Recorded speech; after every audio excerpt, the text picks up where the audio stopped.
এই যে দিচ্ছি। আরে না ভাত একদম গরমেই নামিয়েছি। লাস্টে ভাত করেছো? হ্যাঁ। আর কি বলেছো? এখানে দেখো করে নিয়েছি চিংড়ি মাছ দিয়ে পাট শাকের ঝোল।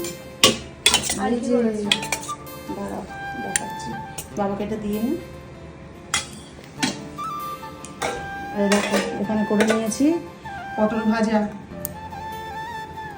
আর হচ্ছে এখানে করে নিয়েছি এঁচড় দিয়ে চিংড়ি মাছ, এই যে মাখা মাখা তরকারি করেছি দেখেছো। আর এখানে করে নিয়েছি ছানার কোপ্তা। বাবাই কবে থেকে বলছিল যে একটু ছানার কোপ্তা কবে বানাবে, আজকেই বানিয়ে ফেললাম।